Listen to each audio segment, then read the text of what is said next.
Morning, this is Bobby with Renaissance Game Supply. So I wanted to show you a little issue I ran into yesterday.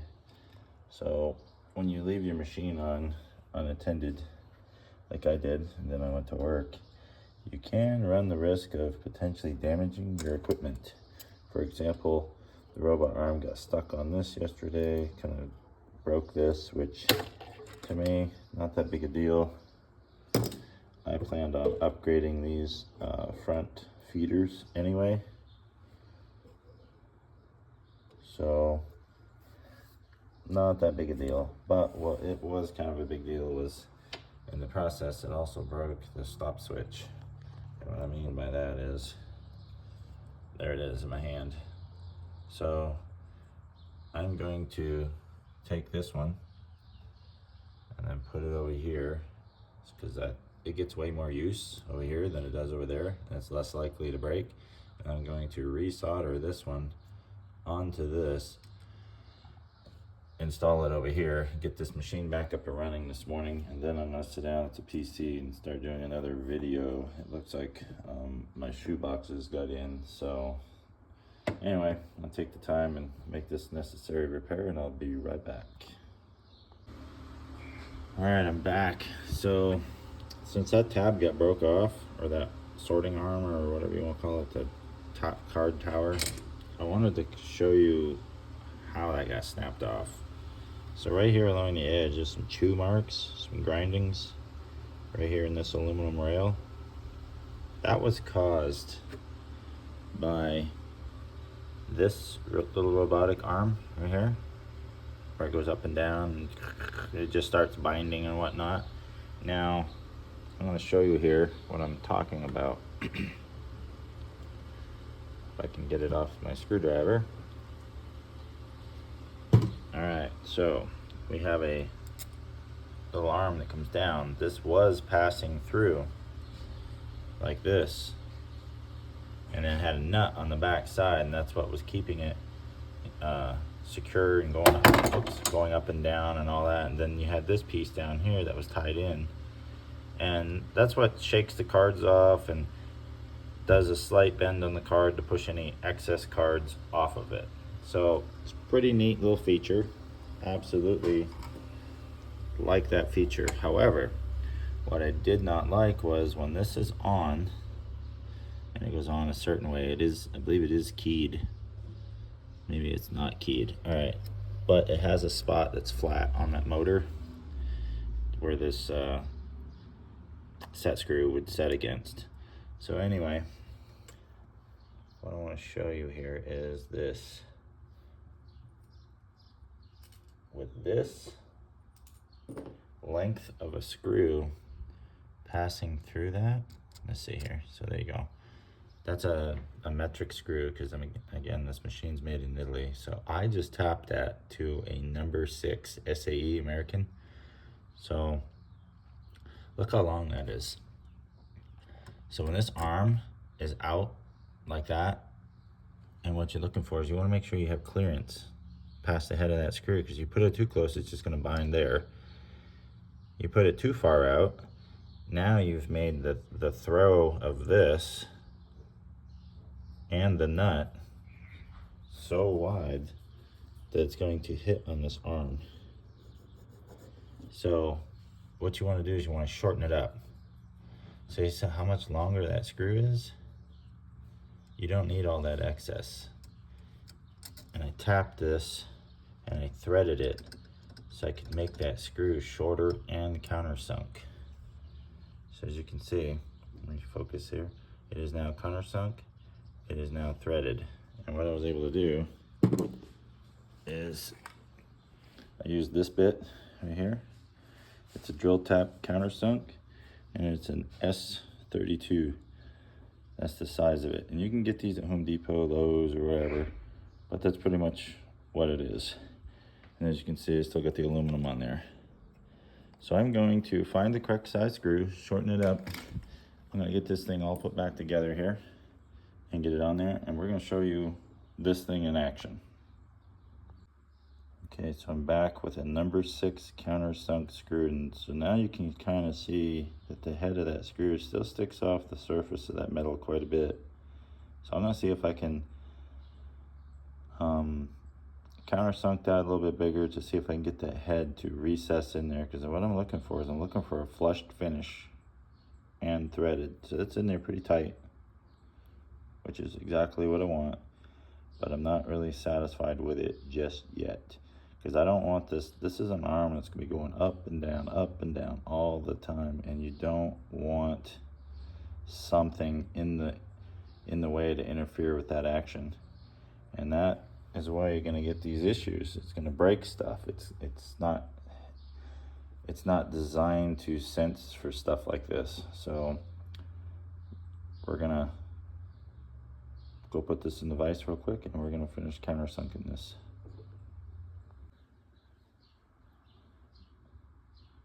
There we go, finally got it in focus.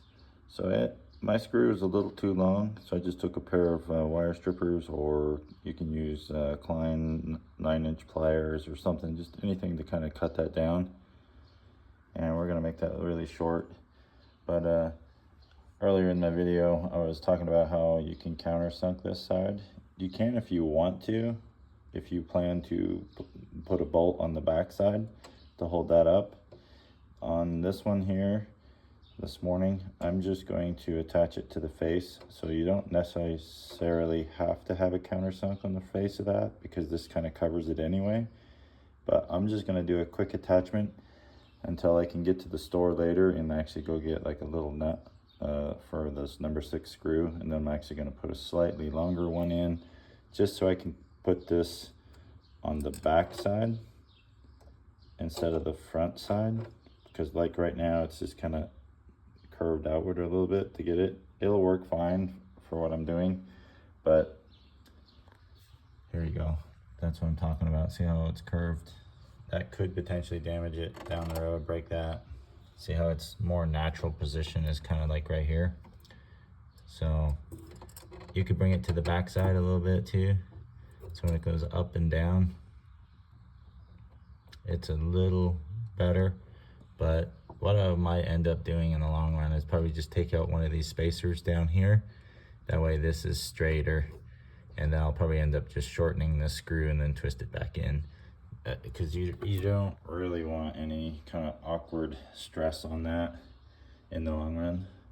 But for right now, to get this thing back up and running, this is what I'm doing, and this is my solution.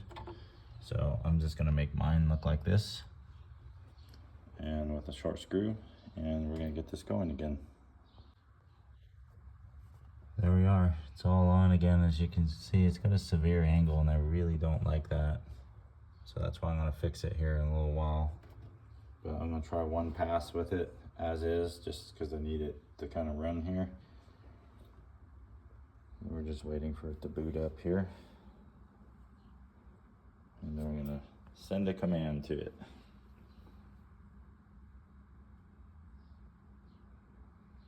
And what we're looking for, oops, yeah. We're gonna be doing Yu-Gi-Oh! We want all set types, and we want to organize it alphabetically. Assignment is near, yes, I want it emailed to me, and they're all damaged. So let's see. We're also testing to make sure that stop worked, and it did. We're also checking to make sure this stop works. I'm gonna point out some other issue I'm gonna fix today too, when I come back to fix that arm more properly. There we go. And I also tightened those 2 screws up a little bit. I think they loosen up over time. And see, this is what we're watching out for. Watch. See how much further away from that aluminum rail we are now?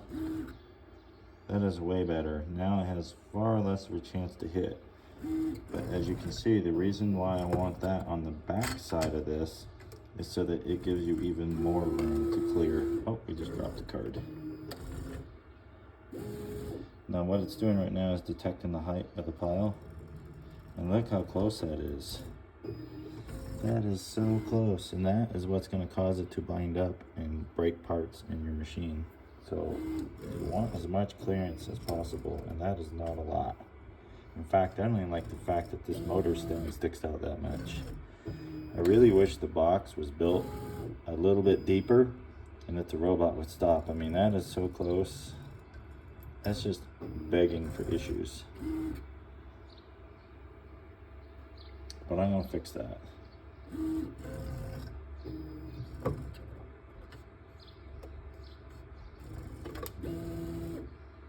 And the next issue I want to point out is this belt tensioner right here. Look at that. As you can see, it's already pulling too far this way.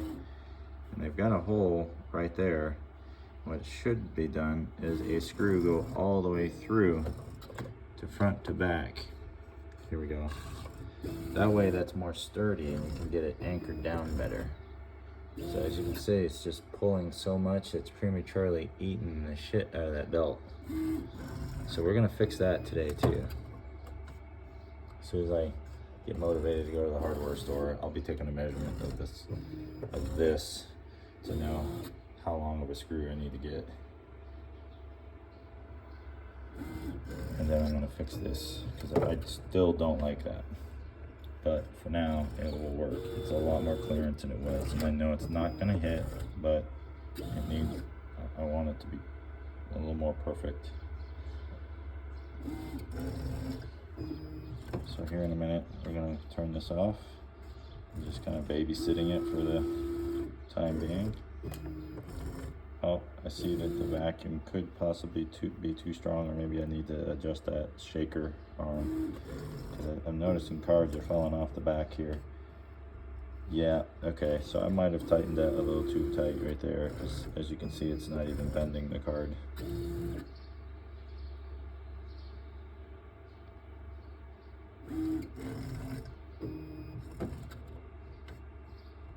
Not even touching the card. Okay, so we might have to loosen that. Alright, so in order to do that, what we do is we just come down here. We're going to pause, send the command to it. It's going to pause. And then I can make a quick adjustment on the fly here. Alright. I'm going to set the camera down. I'm going to make that adjustment, and then I'm going to show you how to re-engage this thing. Alright, so we're still in our pause status. I did loosen it a little bit, so there's some flexibility in here now, and you got some mobility right there. So to re-engage, you just basically hit resume, send the command. It's gonna go up and do its little self-test. And that squealing noise, that's a new sound. And I haven't determined if that's the belt back here in the corner making that issue because it's kind of binding, or if it's that plastic wire tray.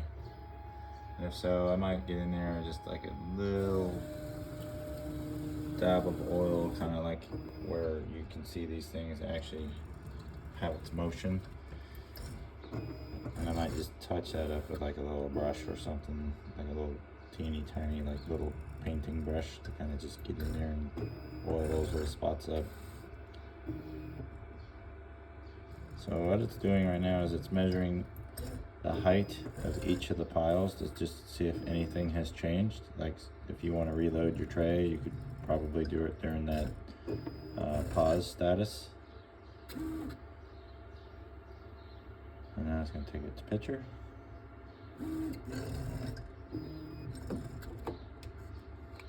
And see, it's touching it now, so I'm just going to give it a minute and kind of babysit this thing.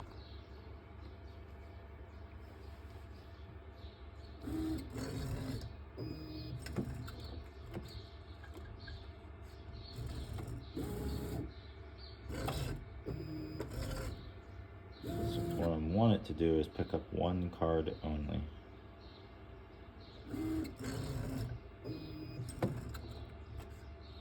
Boom, there we go.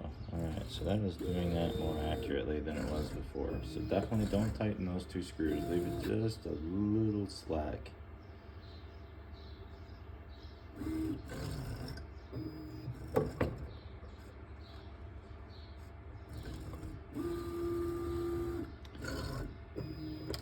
other thing that I'm gonna do today too is just because you have metal on metal right here, where that roller is, hold on, where that roller is.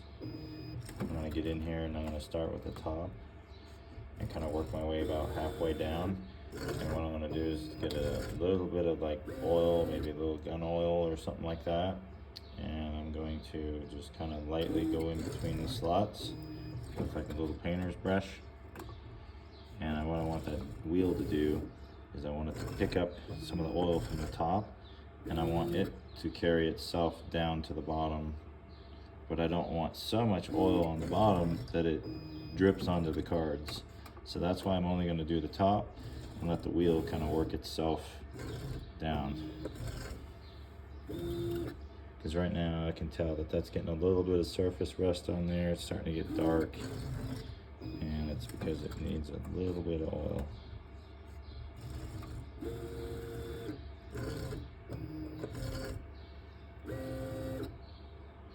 Then I'm going to vacuum all this out of here, out of the rail.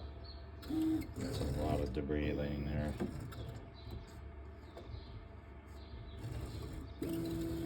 Oh, there you go. So a couple quick little tweaks this morning, and it's still working. And notice the arm and the head of that screw right here that I was referring to earlier.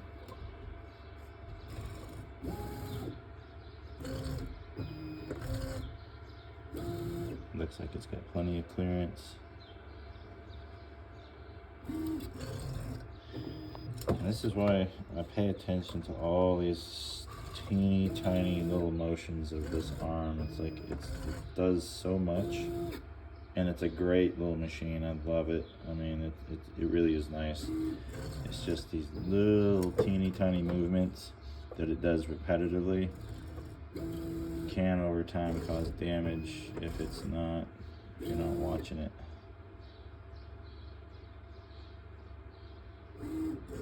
Oh, that is so close right there. That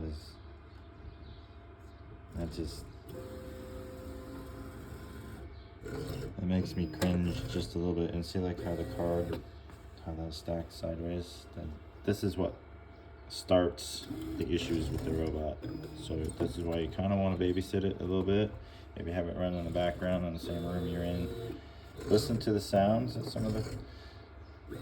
that the robot makes too, so you can tell if it picks up too much and there's a thud in there or it doesn't sound quite right. Just come over here and take a quick look at it. Just make sure. I mean, don't just walk away from it and feel like you never have to watch it. I mean, it is a machine. I mean, machines can and do fail, so, but for the most part, this thing does exactly what it was designed to do, and it does it very well. And I'm really happy with it. I can't wait to get more. And that's the other thing I noticed too, is this one here is a little tight. That one there. So watch this. Watch how tight that thing gets. So I might have to pull that wire back just a teeny tiny bit, get maybe an extra 3/4 of an inch to an inch of slack on it, because I don't want it to bind up on that camera housing. And I might just pull it back as well. I'm trying to see if maybe drilling a small hole up here with a zip tie might get that where I need it to be. I've been watching the action of this wiring harness and this hose for a little while.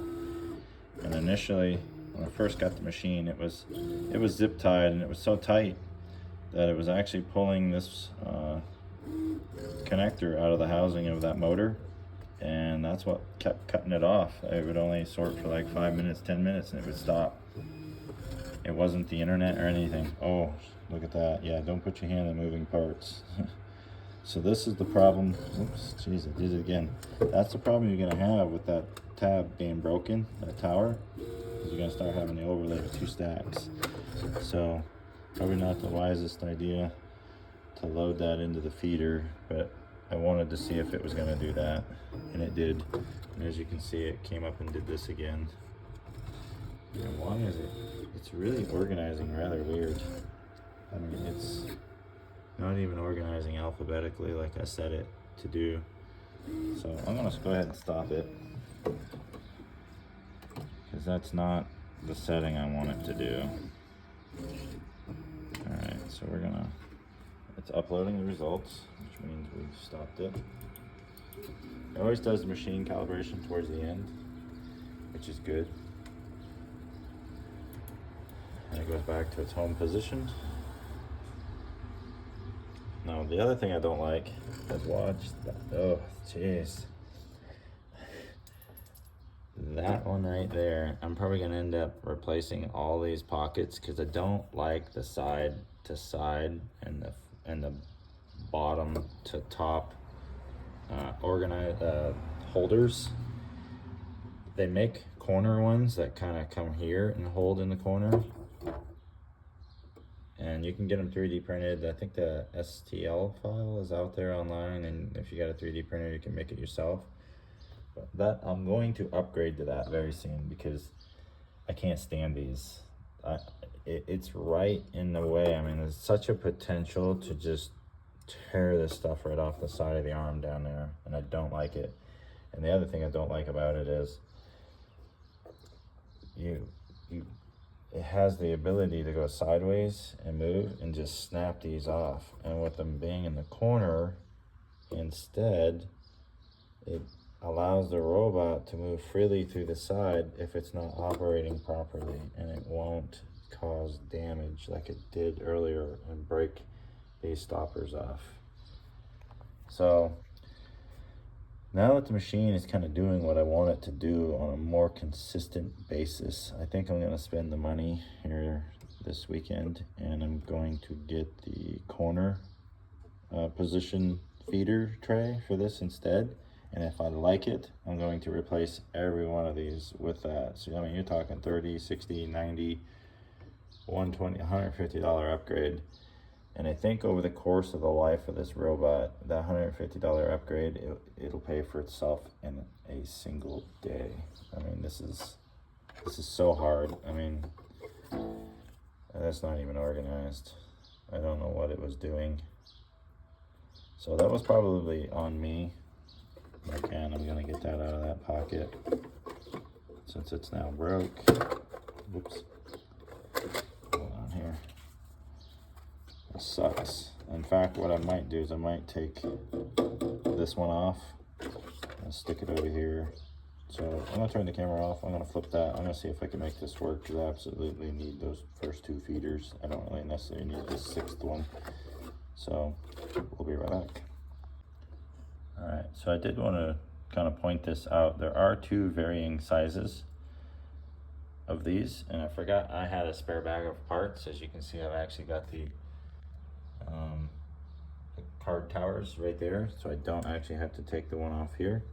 So I'm gonna see if I can repair this corner real quick, but I just wanted to point out that there is a difference. So you can see that this one here is kind of grooved to be the top. That one there is grooved to be the bottom. So when you put that on, it's gonna be like this.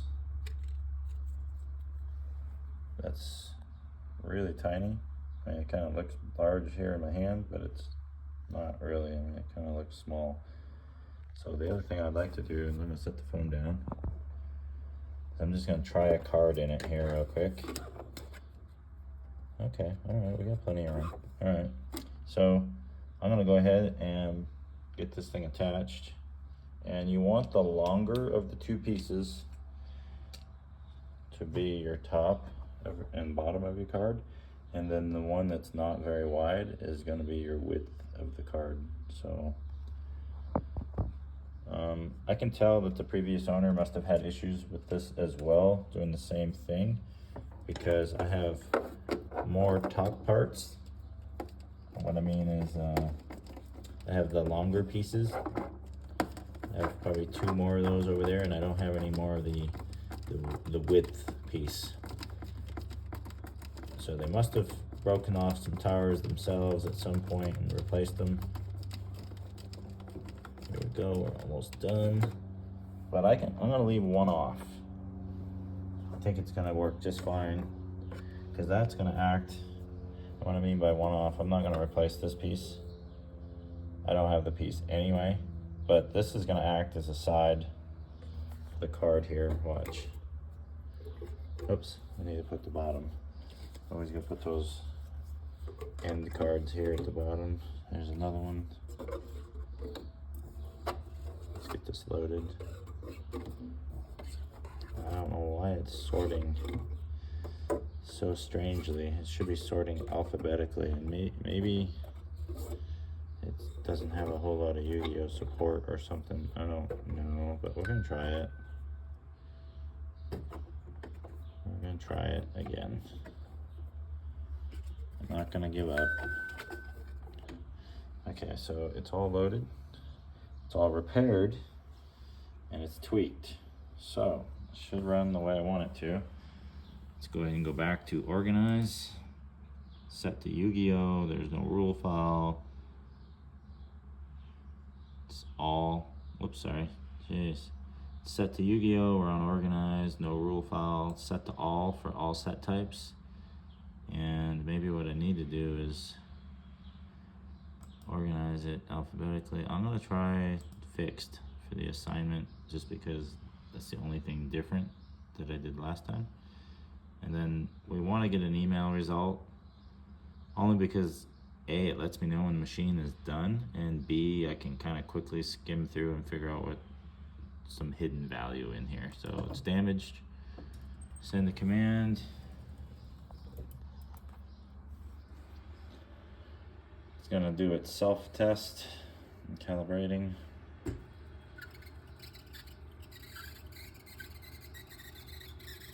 Yeah, I think that's the belt making that noise because of that tension wheel, and as you can see, it's kind of offset. That wheel is sticking out a little bit. So we're gonna get that fixed later.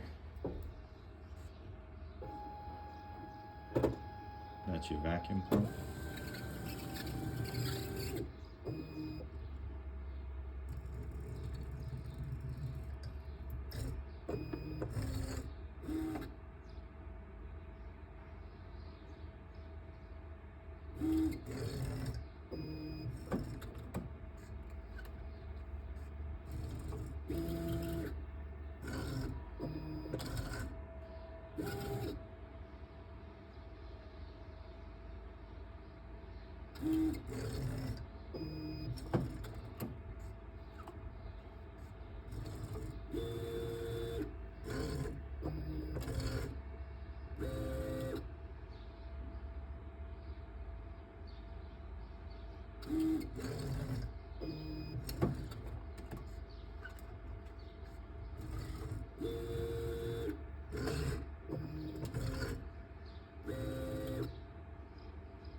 Alright, so it does appear to be organizing alphabetically, and I hope you saw what I just saw, where this tower was kind of in the way, so it scraped against that as it brought that down. There's not much I can do about tweaking that, per se, but what I could do is, when I upgrade these pockets to those $30 corner upgrades, that will remove that. It won't be scraping on the bottom like that anymore, and it shouldn't be damaging cards as it's sorting any longer. So we're gonna get that upgrade here ordered pretty soon, probably in the next week or so. But these are damaged cards already, so it's not like it's making it any worse. But I just fear that that arm is going to get stuck on this or in between this sometime, and it's just going to just shear off, break, whatever. And that's why I would highly recommend getting rid of this and getting the corner feeder pockets. It's going to reduce a risk of damage. I don't like these.